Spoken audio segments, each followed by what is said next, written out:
सफलता की राह में ज्ञान ही सबसे बड़ा साथी है। इसी सोच के साथ टारगेट एजुकेशन के डेली करंट अफेयर्स में आपका बहुत बहुत स्वागत है। आज तारीख है 2 फरवरी 2026 और चलिए देखते हैं आज की सबसे महत्वपूर्ण खबरें। तो आज हम कैसे आगे बढ़ेंगे, देखिए, सबसे पहले हम आज की सारी मुख्य खबरों को डिटेल में समझेंगे, मतलब थ्योरी पार्ट कवर करेंगे, और फिर सबसे आखिर में एक तेज रैपिड फायर रिवीजन होगा और साथ ही आपके लिए होगा आज का एक सवाल यानी एक एमसीक्यू, जिससे आपकी तैयारी भी चेक हो जाएगी। तो ये हैं आज के हमारे मुख्य टॉपिक्स। हम बात करेंगे महत्वपूर्ण दिवसों और पुरस्कारों की, फिर पर्यावरण, कला संस्कृति, अर्थव्यवस्था और देश दुनिया की खबरों पर भी नजर डालेंगे। और जैसा कि मैंने बताया, अंत में होगा हमारा रिवीजन और सवाल जवाब का दौर। तो चलिए शुरू करते हैं। तो सबसे पहले बात करते हैं कुछ खास दिनों और हाल ही में मिले कुछ बड़े अवार्ड्स की। ये ऐसी चीजें हैं जो एग्जाम्स में अक्सर पूछ ली जाती हैं। तो देखिए, 31 जनवरी को मनाया गया अंतर्राष्ट्रीय ज़ेब्रा दिवस। इसका मकसद बस इतना है कि ज़ेब्रा के संरक्षण को लेकर दुनिया भर में थोड़ी और जागरूकता फैलाई जा सके। अच्छा, अब यहाँ दो बड़ी खबरें हैं एक साथ। एक तरफ तो steel Authority of India limited यानी सेल को ग्रेट प्लेस टू वर्क का सर्टिफिकेशन मिला है, जो कि बहुत बड़ी बात है। और दूसरी तरफ आंध्र प्रदेश ने तो कमाल ही कर दिया। सिर्फ 24 घंटे में 555 ई साइकिलें बांटकर गिनीज वर्ल्ड रिकॉर्ड बना डाला है। सच में कमाल है। चलिए अब आगे बढ़ते हैं और बात करते हैं पर्यावरण और पारिस्थितिकी की। देखते हैं हमारे प्लैनेट से जुड़ी क्या जरूरी खबरें हैं।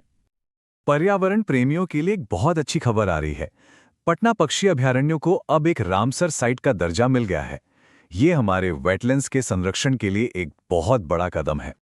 और इसी के साथ भारत में रामसर साइट्स की कुल संख्या अब हो गई है 98। ये नंबर याद रखिएगा, ये भारत की पर्यावरण के प्रति प्रतिबद्धता को दिखाता है। लेकिन यहाँ एक बड़ा ही दिलचस्प सवाल है। पटना नाम सुनते ही जाहिर है सबके दिमाग में बिहार आता है ना? पर क्या ये अभयारण्य सच में बिहार में है? जी नहीं, और यही सबसे जरूरी बात है। नाम भले ही पटना पक्षी अभयारण्य हो, पर यह बिहार में नहीं बल्कि उत्तर प्रदेश के एटा जिले में है। ये एक कॉमन कंफ्यूजन है, तो इसे जरूर ध्यान में रखिएगा। अब आगे बढ़ते हैं और देखते हैं कि देश में कला, संस्कृति और इकोनॉमी के मोर्चे पर क्या चल रहा है। इस वक्त देश में सांस्कृतिक रौनक छाई हुई है।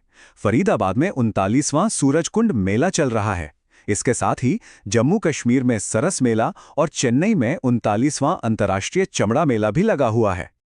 अब जरा इकोनॉमी की बात कर लें। आर्थिक सर्वेक्षण 2025-26 आ गया है और इसके अनुसार आने वाले वित्त वर्ष 2026 के लिए भारत की रियल जीडीपी ग्रोथ का अनुमान काफी पॉजिटिव है। तो ये अनुमान है 7.5% का, जो एक मजबूत आर्थिक विकास की ओर इशारा करता है। ये आंकड़ा आने वाले एग्जाम्स के लिए काफी जरूरी हो सकता है। चलिए अब देश और दुनिया की कुछ और अहम खबरों पर एक नजर डालते हैं। एक जरूरी इंटरनेशनल अपडेट है। निपाह वायरस की चिंताओं को देखते हुए किर्गिस्तान ने भारत से पशुओं के इंपोर्ट पर बैन लगा दिया है। ये भारत के पशु निर्यात के लिए एक महत्वपूर्ण खबर है। और अगर देश की बात करें तो महाराष्ट्र के नवी मुंबई में एक बहुत ही महत्वपूर्ण सेंटर का उद्घाटन हुआ है। इसका नाम है doctor Baba Saheb Ambedkar advocate training and research centre.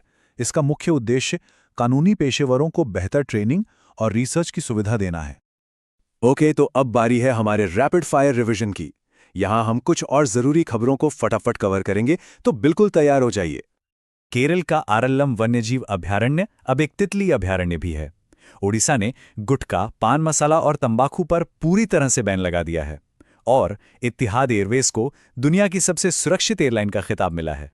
शतरंज की दुनिया से आर्यन वार्ष ने भारत के 92वें ग्रैंड मास्टर बन गए हैं। इस साल गणतंत्र दिवस परेड में महाराष्ट्र की झांकी को पहला प्राइज मिला और एक बहुत बड़ी उपलब्धि में लखनऊ देश का पहला जीरो फ्रेश वेस्ट डंप वाला शहर बन गया है। तो ये थी आज की सारी जरूरी खबरें। अब जैसा कि हमने शुरू में कहा था, वक्त है आपकी नॉलेज को टेस्ट करने का, हमारे आज के सवाल यानी एमसीक्यू का। तो आज का सवाल यह है कि आईपीएस पीयूष पांडे को हाल ही में किस राज्य का नया डीजीपी यानी डायरेक्टर जनरल ऑफ पुलिस नियुक्त किया गया है? जरा सोचिए और अपना जवाब नीचे कमेंट सेक्शन में जरूर लिखिएगा। हम आपके जवाबों का इंतजार कर रहे हैं। तो बस आज के लिए इतना ही। हमारे साथ जुड़ने के लिए आपका बहुत बहुत शुक्रिया। अगर ये सेशन हेल्पफुल लगा हो तो इसे लाइक और शेयर जरूर करें। और हाँ, रोजाना के अपडेट्स के लिए सब्सक्राइब करना मत भूलिएगा। कल फिर मिलते हैं कुछ नई खबरों के साथ। नमस्कार, टारगेट एजुकेशन में आप सभी का स्वागत है। आज है 2 फरवरी 2026 और चलिए हम सब मिलकर देखते हैं आज के कुछ सबसे ज़रूरी और इंटरेस्टिंग करंट अफेयर्स, वो भी एक क्विज के फॉर्मेट में। तो तैयार है? चलिए शुरू करते हैं। तो हमारा पहला सवाल है अंतर्राष्ट्रीय ज़ेब्रा दिवस के बारे में। ये हाल ही में कब मनाया गया है? इसका सही जवाब है बी, 31 जनवरी। देखिए, इस दिन को मनाने का मकसद है इन खूबसूरत जानवरों के संरक्षण के लिए जागरूकता फैलाना। वैसे जनवरी का महीना और भी कई ज़रूरी दिनों से भरा होता है, जैसे 4 जनवरी को विश्व ब्रेल दिवस, 10 को विश्व हिंदी दिवस और 25 को राष्ट्रीय मतदाता दिवस। ये सारे दिन हमें कुछ न कुछ खास याद दिलाते हैं। चलिए अब पर्यावरण से जुड़ा एक सवाल देखते हैं।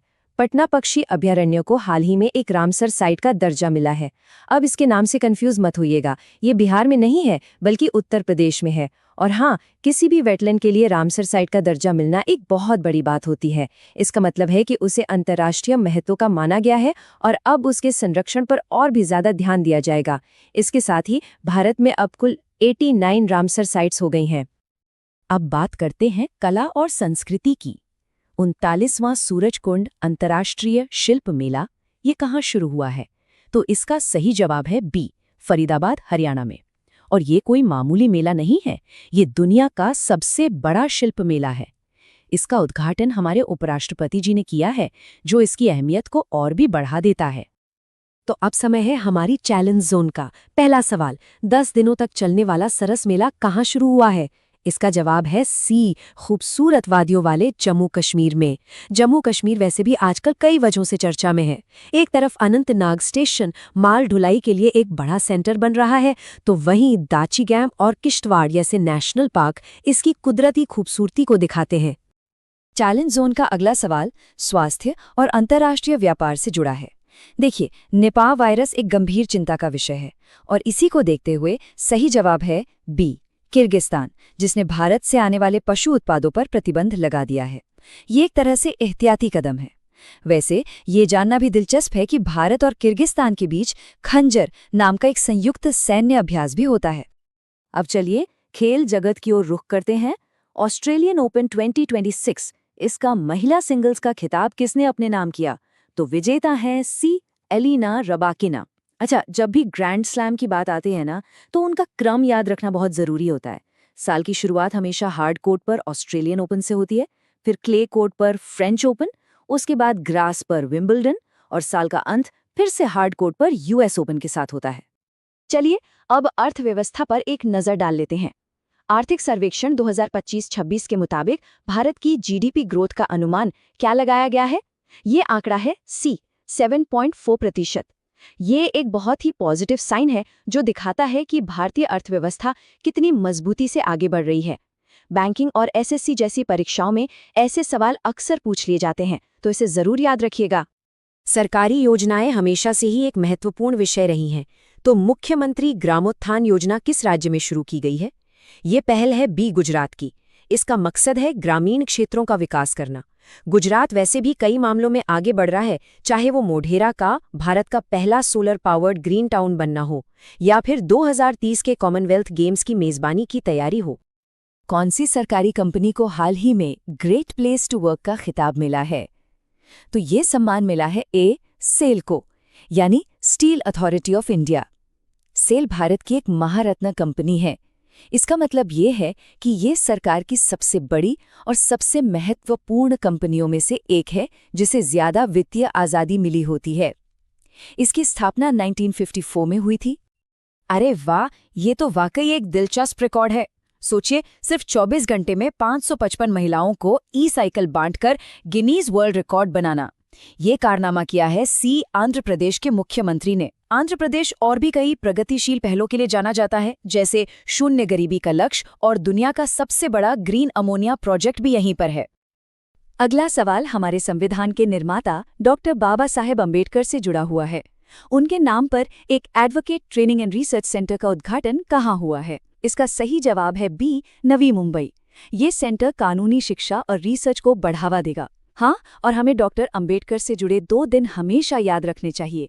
6 दिसंबर उनका महापरिनिर्वाण दिवस और 14 अप्रैल उनकी जयंती। पर्यावरण की दिशा में ये एक बहुत बड़ा कदम है। उत्तर प्रदेश का कौन सा शहर zero fresh waste dump city बन गया है? ये उपलब्धि हासिल की है लखनऊ ने। इसका मतलब ये है कि शहर का सारा गीला कचरा उसी दिन प्रोसेस हो जाता है, जिससे डंपिंग यार्ड पर कोई बोझ नहीं पड़ता। लखनऊ वाकई एक स्मार्ट शहर बनता जा रहा है, क्योंकि इसे भारत की पहली AI सिटी के रूप में भी विकसित किया जा रहा है। और अब हमारा आज का आखिरी सवाल, जो एक बहुत ही प्रासंगिक मुद्दे पर है। किस देश ने 15 साल से कम उम्र के बच्चों के लिए सोशल मीडिया पर रोक लगाने का कानून पास किया है? ये कदम उठाया है फ्रांस ने। ये दिखाता है कि कैसे दुनिया भर में बच्चों के मानसिक स्वास्थ्य को लेकर चिंता बढ़ रही है और सरकारें इसे कितनी गंभीरता से ले रही हैं। और अब आज का सवाल आप सबके लिए। IPS पीयूष पांडे को किस राज्य का नया DGP नियुक्त किया गया है? महाराष्ट्र, पश्चिम बंगाल, राजस्थान या फिर उत्तर प्रदेश? अपना जवाब नीचे कमेंट्स में ज़रूर बताइएगा। इस पूरे सेशन की PDF आपको हमारे टेलीग्राम चैनल पर मिल जाएगी। अगर आपको हमारा ये करंट अफेयर्स का विश्लेषण पसंद आया तो इसे लाइक और शेयर करना न भूलें। और हाँ, टारगेट एजुकेशन को सब्सक्राइब ज़रूर करें। आप हमें इंस्टाग्राम पर भी फॉलो कर सकते हैं। मिलते हैं कल कुछ और महत्वपूर्ण सवालों के साथ।